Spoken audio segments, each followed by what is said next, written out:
South Africa take on Australia in the fourth ODI on Friday, and it will be played at Centurion. And now that the series is 2-1 to Australia, South Africa obviously winning the third ODI, we are hoping that South Africa can level the series by winning this match as well. So, what we're going to do is we're going to be obviously previewing this particular match, going into the details of Aiden Markram's press conference after the game, which saw him score his second century in ODI cricket. And we're going to discuss what we'd like to see from a team perspective when it comes to this particular game, and what changes we think we should be made, and how South Africa should approach this particular match. But before we get going, before we get started, there's a couple of things I'd like you guys to please do. First and foremost, subscribe to the channel, click that notification bell for all future videos. I'd also like you guys to please smash the like button, comment, and share, and download the latest issue of Cricket Fanatics magazine monthly. Every issue is 100% free, straight to your inbox every month. The link is on the screen as well as in the description. And also, you guys can also support the channel by becoming a Patreon today. Link is on the screen as well as in the description. And don't forget also to smash that like button. Also, go to cricketfanaticsmag.com for all your regular updates. So, without further ado, let's get straight into today's video. Looking forward to discussing this match with you guys. Obviously, coming off an amazing victory.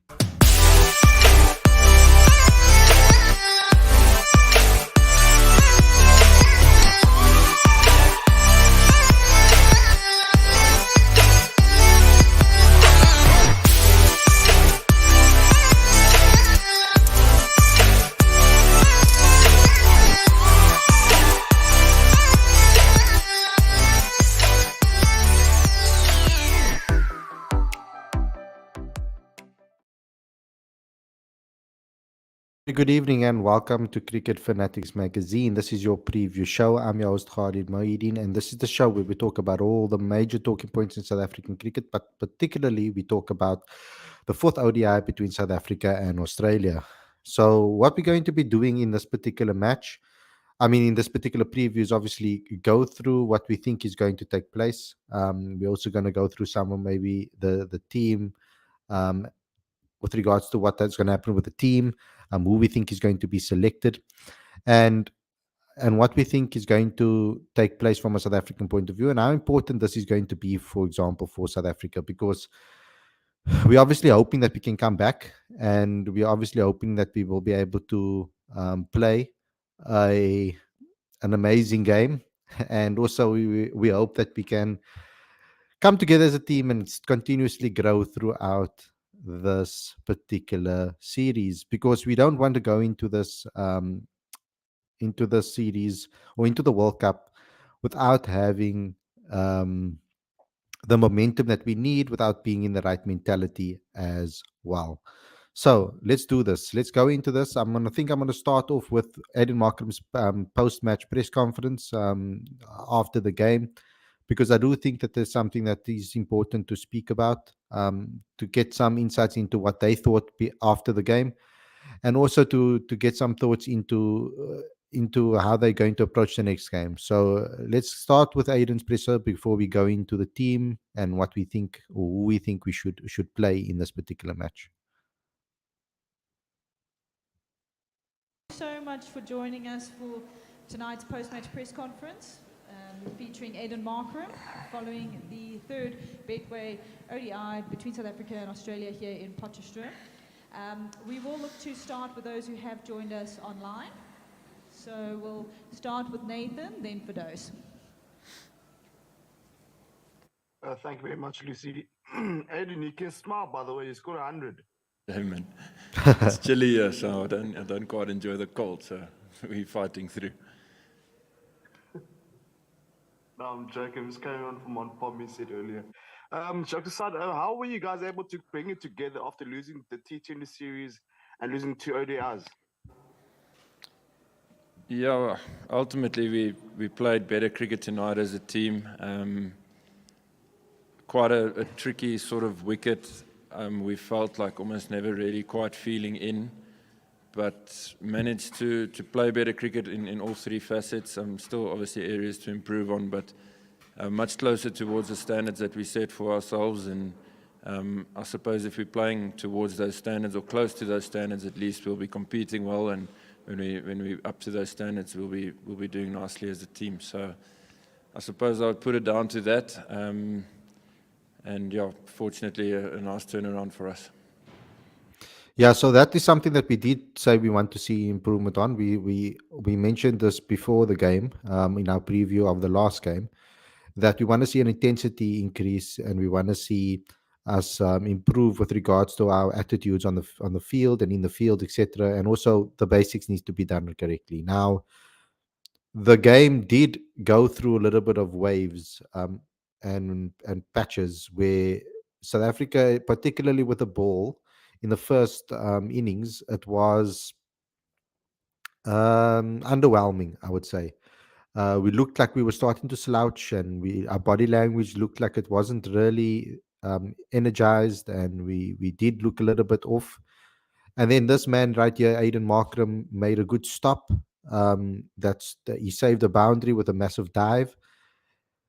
And then the following delivery, the Warner run out happened. A direct hit from Keshav Maharaj. It kind of just lifted the spirits of the team. And then from there, it was all the way up for the Proteas. They continued to pile on the pressure, bowl as a bowl, come together in the field as a unit, celebrate big wickets.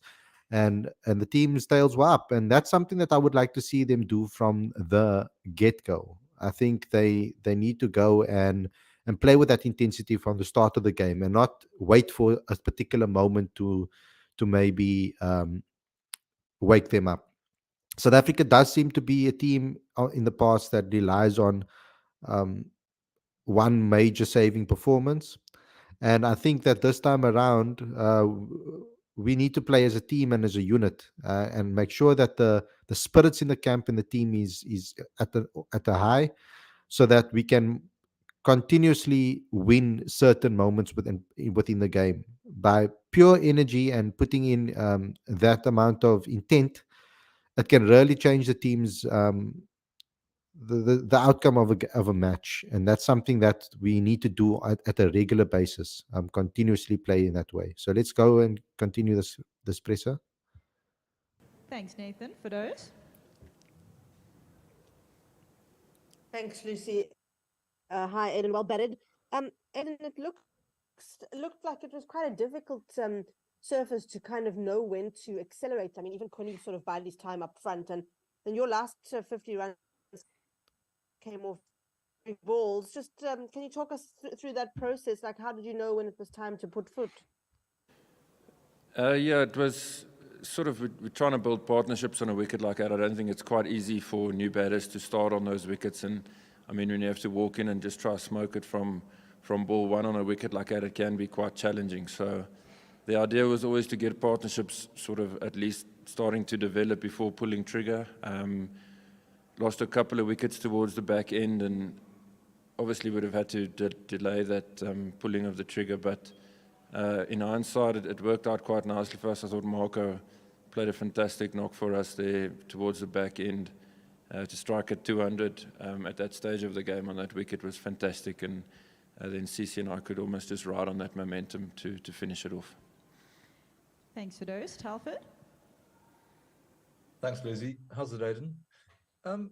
You guys have been under the pump. You know, you've lost 5 in a row, and you've got people like us asking you irritating questions, I'm sure, and you might be getting a few skiff looks in the street.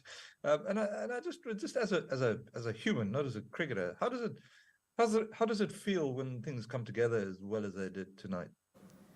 Yeah, I think it's a lot of relief involved. We pride ourselves to be a really competitive cricketing nation, and when you don't play up to those standards, it affects the human as well as the cricketer. So it's not nice to let your people down and people of the country down. So when you get a good result, it means a lot to us, and it's nice to know that even though what's happened in the past so far this tour, that we've got the character to turn it around in a must-win game tonight. So a lot of positives that we can take forward, and a bit of relief as well, like for the reasons like you mentioned. Thanks, Telford. Morgan? Thanks, Lucy. All right, and well batted. You mentioned relief now, and from a personal point of view, it must be quite a big relief for you as well to score a ton against one of the top nations. And this is with all due respect to a team like the Netherlands, where your previous ton came from. So it must probably give you a lot of confidence going forward, knowing that you've been able to do it against these guys. Yeah, there is definitely that element of relief. Obviously, if you look at it from a numbers perspective, there'll be people that have got comments about it, which is fair. It's high performance, it's international cricket, and you need to be up there with the best to warrant a place in the playing 11. So it is a relief for myself personally, but ultimately you're walking out to bat every time and seeing how you can add value to the team. And some days it might be a quick fire innings, change of momentum. Some days it might be a bit more grafty. The situations will change, especially in the middle order. So it is a nice sense of relief, like you mentioned, to get a second 100 against a good Australian team. And hopefully we can sort of take that momentum and a little bit of form now moving forward. You know, guys, I noticed something in his presser. I'm not in his presser, in his post match interview after, or the post innings interview after scoring that 100. And he speaks about it here again, that relief. It did seem to me like Aiden Markram felt that he was playing for his position in this team still. From his comments, it sounded like he was basically insinuating that he could still, if he didn't perform, that he could possibly lose his spot. I don't know. That is what I read into it, and that is also a big part of the reason why also it's a relief. Besides the fact that he's been in ODIs, he's been struggling to convert and turn good starts into massive scores. So it's always good for a player to go and convert, and then not only get over that nervous 40s for him or 30s for him in this format, but also go on to score a big 100. Because he hasn't really been in the best ODI format, right? Um, Besides that 175 he scored a couple of half centuries, and then obviously had two bad starts in this series, and then now 100. So it hasn't been a consistency that we would have hoped from a number 4 for South Africa. And I think this is a massive positive for him. It's a massive positive for a boost for his confidence, and it's a very, very massive boost for South Africa, because an informed Aiden Markram can be dangerous, as you saw yesterday. Thanks. Thanks, Adam. We're going to go Stu, then Fidos, and then look to take one question in the room. Yes, Luce. Hi, Aiden, well batted. Just to talk about the spinners quickly. South Africa have picked a World Cup squad that's based very much around fast bowling, and yet, you see Shamo and Kesh bowl the way they did. What does that suggest about, the team and how it may want to set itself up going forward? Yeah, I think you look at the two of them tonight, and it's proper game-changing stuff there, two spells. We are blessed to have some really good quicks in the country as well, so it's about sort of trying to adapt to conditions and identify which conditions your quicks will win you games, and the spinners maybe do a controlling role, and then you'll get to conditions similar to tonight where your spinners are going to win you the games, and the quicks can sort of chip in here and there and keep control of that rate. So they'll have to dovetail well, but we are really blessed with them. They've been under a bit of pressure, but it's not been for a lack of trying and planning. So I think they'll be relieved as well to put a bowling performance like that together as a unit, and it's good signs for us moving forward, going to a World Cup in India on what's hopefully going to be spinning conditions for the spinners. Yeah, and I think that's something that we hope. I think that we hope that if the wickets do turn, that South Africa do use this particular balanced in the bowling lineup consistently with Keshav and Shamsi. I think they bowled really well together. I think that as a unit, as a bowling pair, I think they did very well as a bowling pair to put pressure on the opposition. And I think that that needs to be done more going into this World Cup. We need to put them under a little bit of pressure so that they can also tighten it up, even on wickets maybe where it doesn't spin. I think it would be good for them for practice for the World Cup to be put under that type of pressure. Perhaps let them go in Centurion. I mean, let them play, even though I know the series is on the line and it might be a massive risk. But are we going to focus on winning this particular match and getting that under our belt, or do we take one risk or two? You know, maybe playing the two spinners, even though Centurion is not the best, is the most spinner friendly wicket. Or do we go for the win? That's the questions that I'm going to ask you guys later on in the live chat to answer, because it's interesting what we do going into this next match.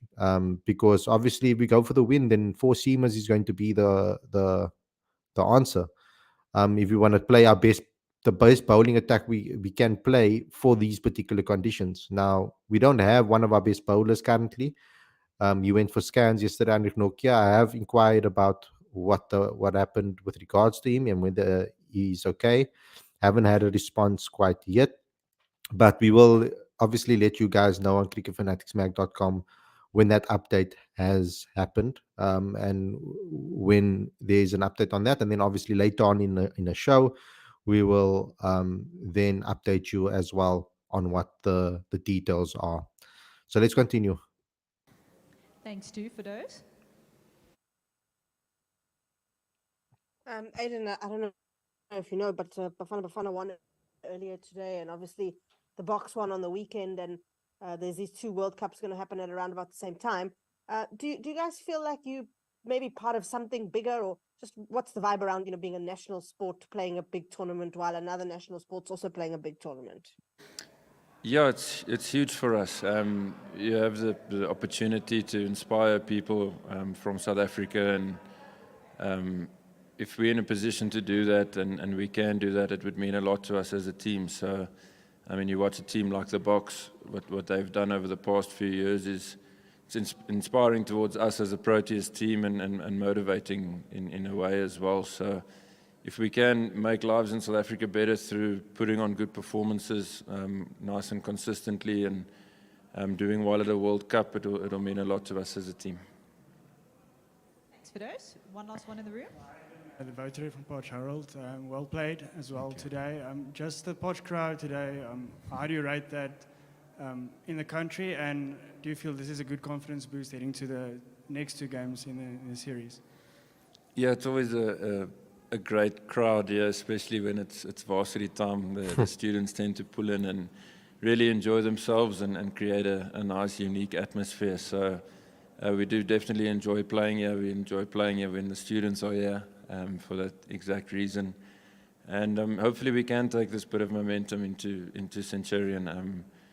You have to always respect the fact that it is a new game starting, and still look at areas where we can improve, and acknowledge the areas that we have improved in throughout the series. So keep playing better cricket, sort of trying to get to our standards as a team. Tonight we weren't too far off, but we do have a little bit left in the tank, I feel. And if we can keep sort of pushing that bar higher, hopefully performances and results and those sorts of things will look after itself. Great. Thank you very much. Thank you, Aiden, for joining us, as well as Okay, so that was Aiden Markram's presser and what he had to say after the game. So I think it's time now to discuss what we think should happen for the game, or with regards to the teams and that we pick. Now, this is something that I probably want to do with you guys, and in tandem with you guys, to see where you guys thinking is when it comes to the lineup. How do we approach this? Can we still play two spinners in Centurion is the question. We do know that in recent times, particularly in the SA20, we saw that the Centurion wasn't that the wicket that we thought it was when it comes to complete out and out pace. We did see some spin play its part in the matches. Now, generally speaking, it is always been known for a wicket to be a bowler's paradise. And also to the at the same time, for fast bowlers. But at the same time, it's also been a batting paradise for the batters. So that's kind of contradictory. But That's also contradictory, but the ball does come onto the bat quite well. But there is something in it for the bowlers to really be aggressive on this wicket. That's the thing. And there's certain bowlers that really have dominated on this wicket in the past. So we're hoping that we do go with um, no matter what we do, we're going to have an experienced team, I feel, with regards to playing at Centurion. Aiden Markram, Heinrich Klaassen, Quinton de Kock are all players that have quite a lot of experience. So with regards to that. So let's get into the live chat. I'm gonna see what you guys have to say about the teams, etc. And what some other comments that you guys have made.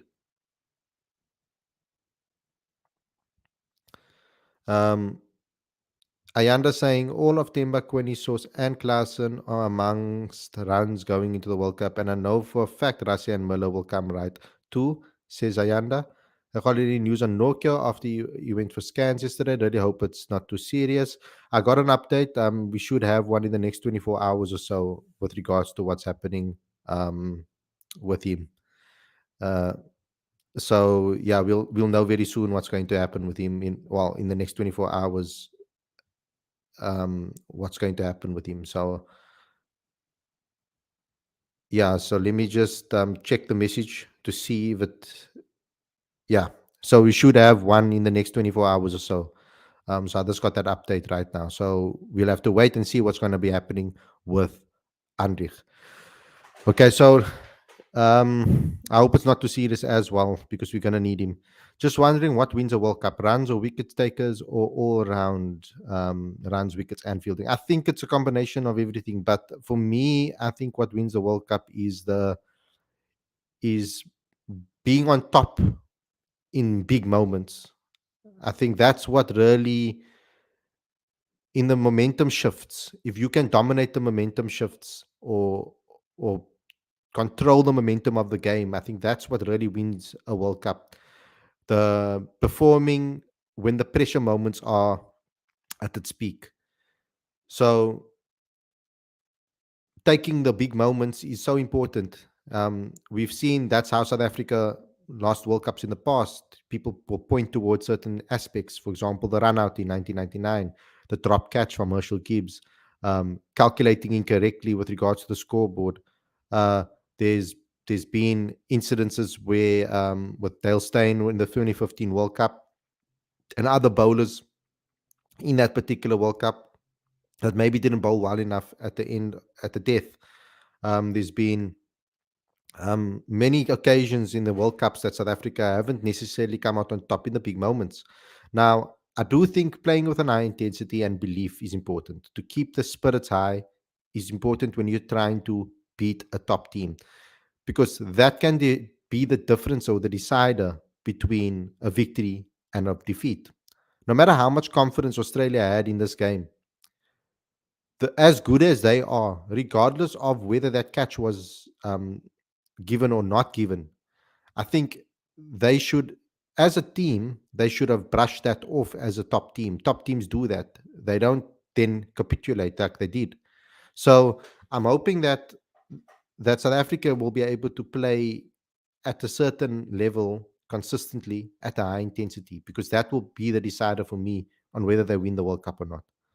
Lawrence saying Kyle Verreynne with another preseason 100 for VP against the Rocks today. Man on a mission to get back into the green and gold, eyeing up a reserve spot in the team, says Lawrence.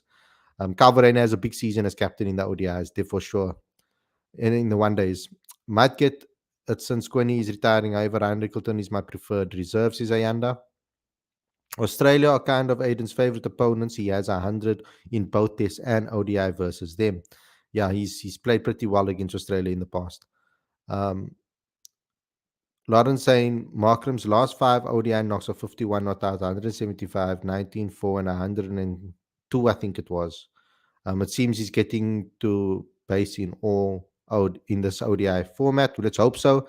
I'm hoping for another decent score from him tomorrow. It doesn't necessarily have to go on to score 100, but I would like to see him get to maybe another half century or yeah, that would be great or get close to keep that momentum going. SA should play 2 spinners against Australia to win, says Shafi. Suraj saying Magala's fitness will be a big issue. I think he is not fully fit. We've mentioned this plenty of times on the show the other night, so I'm not going to go into that again. Our fast bowlers need to be on point because Australia's attack is in the power play. They attack us in the power play. They're really good, yes. And I think the thing that I would probably suggest, because I think Marco Janssen in particular has been struggling in the power play, and then when he goes for runs, it kind of puts pressure on the bowler at the other end as well to deliver. So they start maybe bowling differently according to trying to adjust to the way Australia is attacking. So what I think needs to happen is I think Marco needs to um, I feel he's trying too hard to search for certain deliveries or trying to search for swing. Perhaps I think the right move for him would be to just trust the pitch, put the ball in good areas consistently, and let his natural action, his natural height, his natural pace do the talking, rather than him trying to force the ball to do something. That's something that I think he should work on and maybe try just to get that basics. I mean, once he does that consistently, the basics consistently for a couple of games, for maybe a couple of series, then he's produced the base that he needs. So the basics are so important because once you master the basics, they will start to come naturally to you. You'll be able to do those basics naturally, run in and just produce it, like because of the amount of times that you've done it and you've put it in practice. And then what you can do then is add things to your game to maybe take it to the next level. So I think that's what a young player like Marco needs to do before he tries to add too many skills to his game. He needs to trust what his strengths are, and also trust his natural ability, and then just work on his accuracy. Try to put the ball in a good spot continuously. Vernon Philander made an entire career. Sean Pollock made an entire career as well out of that, doing that alone, putting the ball in good areas consistently, making sure that that the batsman plays, and continuously probes at the wickets or tries to get a wicket typing delivery consistently, putting pressure on them.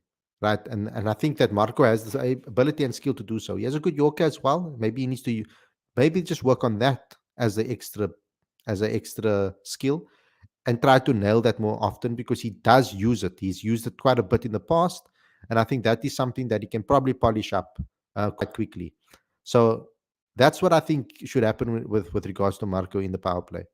We're still early in our season, so pitches generally around the country are a bit dry at the moment. So 2 spinners might not be a bad idea, and I don't think it might be a bad idea in Centurion. It's not exactly the same as it used to be. I went to the SA20 game, the semi final. Yeah, the semi final, and that pitch was turning. It was a shock to me as well. It wasn't the same Centurion pitch that I saw, and Aiden scored 100, I think, that game for SEC to get them into the final against Pretoria. What is the name? The Pretoria. Ooh, yeah. Um, I can't remember the capitals. Centurion, Lorenzo says Centurion is not the same anymore, as Khalid also alluded to, but I really want us to prepare for the World Cup by playing our 2 spinners. I really feel that that's our best balance for the World Cup. I think so too. And I think it's a good idea to maybe do so. And we might as well get that practice in now when we can, especially with Australia seem to be struggling. And also look at this. I think Keshav Maharaj is a type of bowler that can be a lone bowler in your team and keep up an end and put pressure on opposition no matter what the conditions are. I honestly believe that. And I don't think it's a massive risk playing Shamsi because it's his home ground and he knows the wicket quite well. So 2 spinners is a good idea in my opinion. Start in power play has been quite awful. We look all over the place. Janssen has to be consistent. He bowls 1 good ball and then 5 bad balls. Can't even maintain pressure. That is true. Lorenzo says his team for tomorrow is Temba, Quinton, Riza, Markram, Klaassen, Miller, Janssen, Kesh, KG, Nokia, Shamo. I personally feel currently that's the best 11. Tough on RVD, but I'll go with that 11. And if Nokia is not available, probably Gerald Kutsia, I'm assuming. Current form counts more in an ICC event than performances. Players did in the past and that's currently struggling for form. We're not here to hold hands, we're here to win. That's just my opinion. And I think that is a decent opinion because I think that's what we lacked in the past. Um, I've been an advocate of always picking players on form because I think that at that point, averages and all of those things don't really matter when it comes to tournaments. It's something that I think is important throughout sport. I mean, I believe this in football, I believe this in rugby, I believe this in cricket because your average and all of those things gets you initial selection to be part of the squad, yes, based on stats. But when it comes to a tournament and a game that is of importance, you need to go on with the best player in the moment. Now, I'm a big Rassie van der Dussen fan. I think he's an amazing batter, but he is looking off form. So now it's up to South Africa to decide whether they play him back into form, because it's possible that they could do so. They could play him and make sure that he gets into form. Or do they go with Riza Hendricks because he's currently in form and hopefully he can continue that form and play at that level at the World Cup too. So that is something that they need to think about hard, because last year, I mean, the last World Cup, I remember that I remember highlighting this, and that's also maybe because I'm someone that has followed Aiden Markram's career quite closely in the past. Uh, I noticed that when he went to the county scene, he went to go play list A cricket in England before the World Cup to get some practice under his belt, etc. And he played at the Rose Bowl. It was his home ground. And he scored like a couple of hundreds and fifties on the trot. He was like really in great form in Southampton. So I automatically thought that him being in the World Cup squad, that he'd get the opportunity to play in Southampton. It's a ground he was familiar with. We had a unsettled team at the time, and I thought that Aiden would have had that stability. And they didn't go with the form of him, and they went in with someone else, and we ended up losing that game. So we didn't really play that well.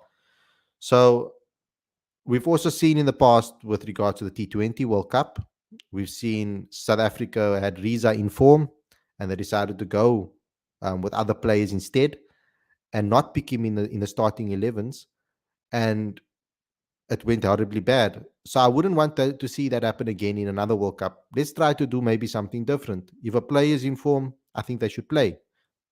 Um, that's my opinion at least. Khalid saw bits of the pitch from the train. It looks quite dry, says TT. Yeah, so I do think that spin will play its part in Centurion. Khalid, some people are tough on Rassie van der Dussen. He failed in a couple of games in which one game Timber ran him out. Rassie van der Dussen deserves another couple of chances before dropping him. I don't think it's about dropping or not dropping. At a World Cup, I don't think it's about dropping. You selecting a squad and you want to pick the best players that are ready for the game ahead of a game. I wouldn't call it dropping. I would say it's just picking the player that's in the best form and in the best space to win you a specific game. Um, there are certain players that play better in certain conditions. They shouldn't see it like that. I think they should need to look one level deeper when it comes to selections and when it comes to players in the game. There are certain players that will be able to exploit certain conditions with the ball much better than others. There are some that maybe their batting game suits that particular style and wicket than others. Maybe, for example, if you know that the wicket's turning and you've got players and batters that are on your bench, maybe that are better um, that are better equipped to play against spin. And then maybe there's someone in the lineup that is maybe not as good against spin. Then you could maybe swap them out for that particular match. It's about winning every game and being competitive in every game. That's the only way you're going to win this World Cup. So rotation, I think, can be the key in this World Cup. I think we're going to see a lot of teams switch up things according to certain aspects of the conditions. I'm presuming that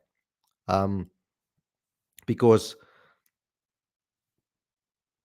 there are certain factors and outside factors other than just a basic 11 that play its part in cricket more than any other sport. I mean, we do this in other sports. we pick players according to certain game plans.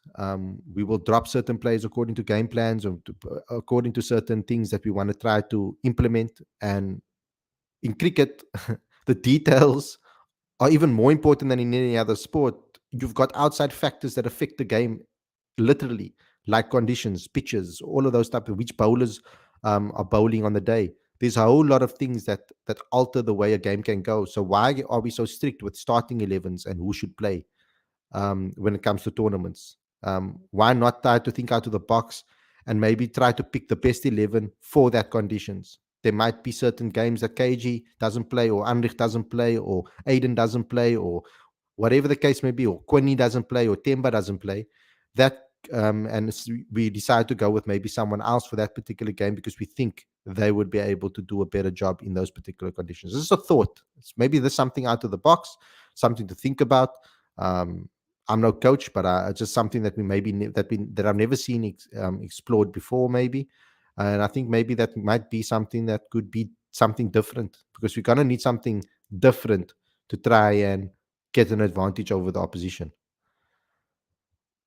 I hear all the calls for Riza to play ahead of Rassi, so why not both him and Rassi and let them battle it out for that 3 spot? Maybe Resco can open with Riza. That's a possibility as well. Rassi is big moment player. South Africa have. Then why we never drop Twemba or Quintercock or KG in World Cup when they are not in form? Exactly. And I think that's maybe something that we need to think about. Everyone deserves equal treatment. Some people are very easy to discard, like Rassi. And I don't think Rassi should be discarded. That's not something that I think. I think that uh, he needs to also play to have some game time, and so does Riza.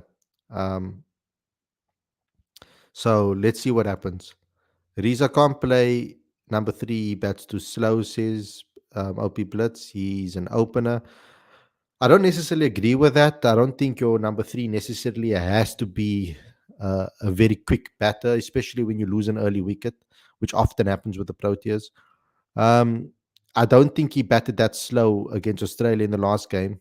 He was a bit unlucky with that run out, I would say, or um, un, not unlucky. I think he switched off a bit because he didn't expect the throw to come on his end, and then actually it did, and then he couldn't accelerate in time to get over the line because he batted pretty well, I think, when it comes to the last game. Uh, but do do you give Riza another opportunity or you give Rassi again another opportunity? Because I mean, Riza performed better than Rassi in the tour so far. Even against Australia in the T20s, he's coming in form. So why give him an opportunity then and not give Rassi an opportunity then? If that was the thinking that um, players can't be dropped or players can't be rested, etc. Ngidi averages 45 with the ball in the last 3 years, way out of form for 3 years, whereas Malan just out of form for one season, easily discarded. I just want everyone to get equal opportunities. Can't compare a batter and a bowler. Number 3 is the team's best player. Markram should play number 3. Because the reason I say that, Kani, is because we played Bavuma and Quinny. Now, Quinny is an X factor type of player, very hard to drop him. Bavuma is our best ODI batter currently based on stats. Rassi van der Dussen, one of the best in the world currently in ODI cricket still, even though he's been off form. You've got Aiden Markram that is performing at a very high level at the moment in ODIs too. You've got Hendrik Klaassen and David Miller, two of the biggest, two of the best, you could say, finishers in the world at the moment with white ball cricket. The ability to finish off games. So it's very hard for someone like Janneman to come into the team if he's not in form, to give him an opportunity if there's others outperforming him. So there's others performing. So there was nothing that warranted his selection immediately into the besides his average to come into the side, and also the ability to play spin. There is an issue still there, I feel. He's better against spin than he used to be, but it still seems to me sometimes when I watched him play that he found methods to survive against spin and rather not survive and not attack, um, and not dominate the spinners. It looks more like he's found ways to survive against him. So I'm waiting for him to turn that screw basically, and open up his ability, and show us that he can dominate against spinners.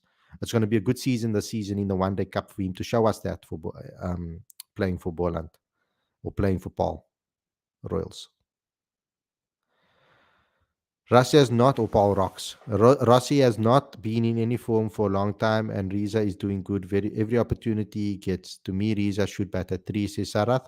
I think we kind of know Rossi will bat at 3 in the first game against Sri Lanka. He's an integral part of our ODI side. A few months ago, he was lauded as the best number 3 in the world, and I think he still is. He just needs to find that form and that space for him.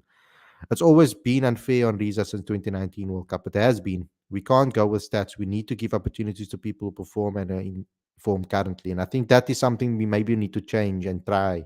Something that we haven't tried in the past. Wasser Kani CSA still stuck with out of form. Gidi dropped Yanaman Malam from contract and from the team. The man who scored 100 in his second game against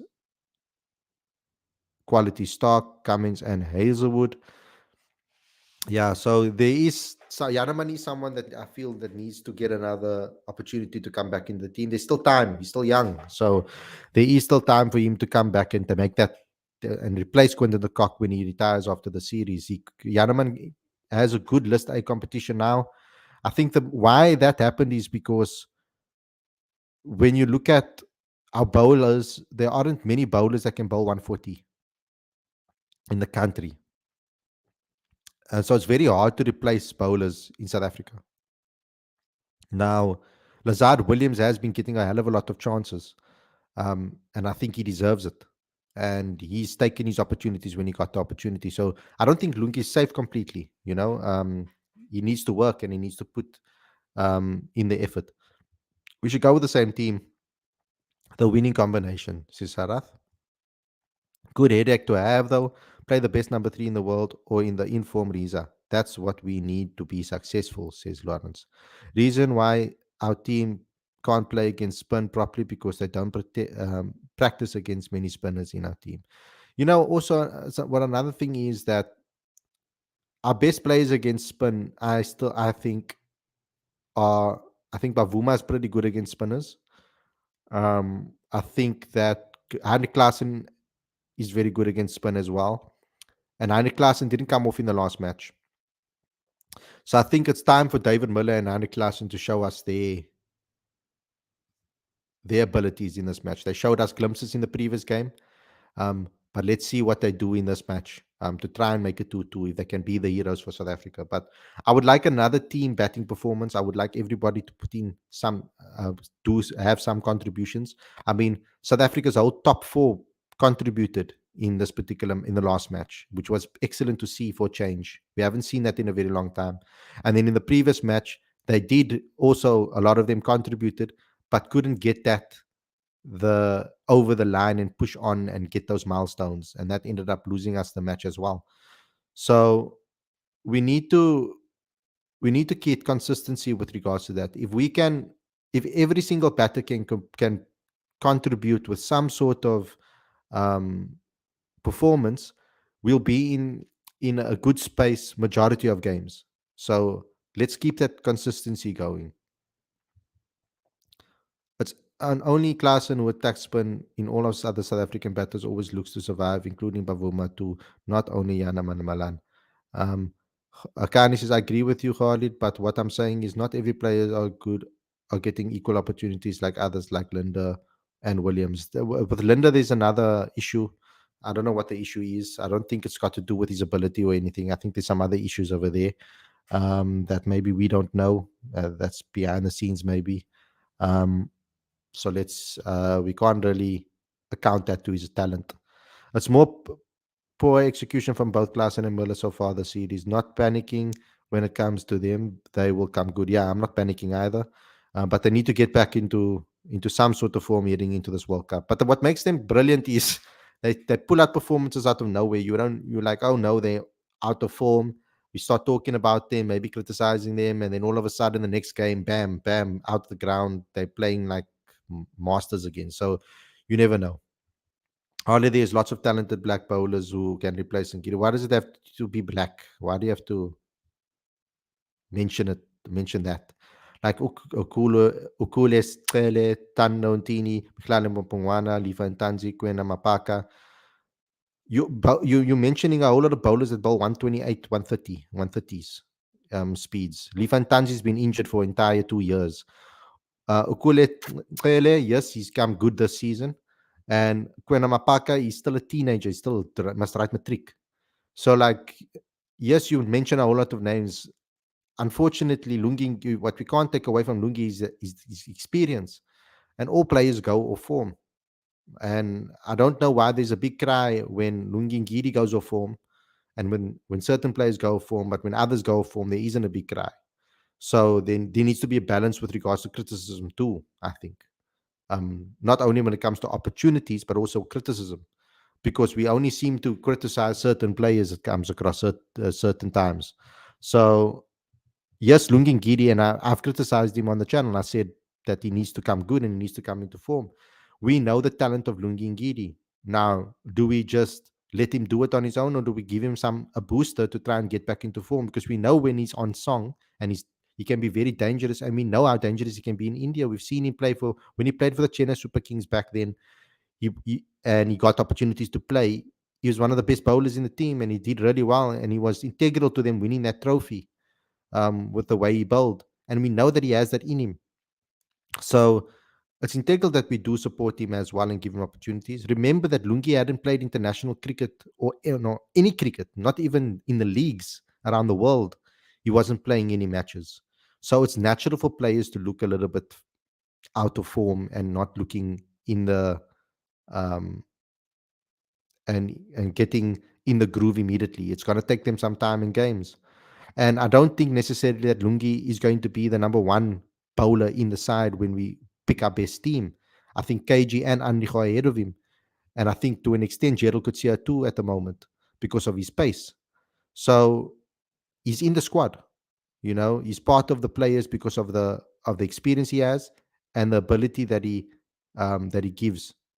But also, you can't be dropping Lungin Khidi for players that haven't even played domestic cricket or only played one season of domestic cricket. That makes absolutely no sense with when it comes to the amount of experience he has, the amount of games he has played, and the amount of countries he's played in and done well. That's not fair, I think. TT, I'm getting tired of the whole selective criticism thing by fans. Yeah, it's not always about the selection, eh? It's also about application. Like Lorenzo said the other day, you can't buy experience or at ShopRite. Gosh, I drop Lugi Gidi for Tazi as example. If it's Batman, then a different conversation. Yeah, if it's Batman, it's a different conversation. Completely. And those are the type of players that I would like to see get more SIA games. There's still time for them to get into the national side. We've got a very talented bowling attack. I'm not too worried about it when we play our first 11. I'm not so worried about them. I think that they will play in the big moments. I think KG and Anrich have a great chemistry on the field, and I think that will come out together when they get an opportunity to play together. But I also think that the young freshness of Gerald Kutsia coming into this team also is something that is important. Pollard destroyed him in the IPL, scored 30 plus runs in his over. Pollard has destroyed many a bowler, many a good bowler.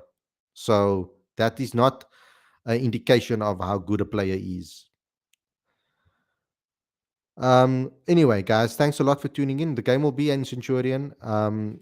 Super Sport Park, of course, on Friday at 1 o'clock, a day-night game. We know that it will be in Centurion and stuff. There is dew. There is dew. I just want to check the weather for that day. Sorry. Oops. I just want to check the weather to indicate to you guys what it's going to be like. Yeah. So the game starts at 1 o'clock. So at around 1 o'clock, it will be 25 degrees, around about 25, 26 degrees. So it's going to be very hot. And if what TT said is true and the wicket looks dry um, from what he's seen, um, then it's very possible that this wicket is not going to be the easiest to bowl on, and that spin might come into play. And it's going to be a good batting wicket perhaps. But I think there will be some deviations in the pitch, like we saw maybe perhaps in the SA20. There was quite a few deviations in the pitch. So it's going to be a high of 27 degrees. It's going to be a hot day, sunny day, no rain expected for Friday's game. So, yeah, that's all I have to say today, guys. I hope you guys enjoyed the episode. Don't forget to smash the like button, comment, share, subscribe, and click the notification bell for all future videos. And then I would also like you guys to download the latest issue of Cricket Fanatics magazine monthly. Every issue is 100% free, straight to your inbox every month. Link is on the screen as well as in the description. I would like you also to smash the like button and also support us by becoming a patron today. The link is on the screen as well as in the description. And then if you want regular updates and reports, etc., and features, you can go to cricketfanaticsmag.com for all your regular updates. Thank you guys for joining in and having a great conversation in the live chat and giving your opinions and different ones. I enjoy seeing different opinions and different thoughts on things. So thanks a lot for commenting and making this a great show. I'll see you guys again tomorrow with another daily show. Stay safe. Have a great evening. Peace out.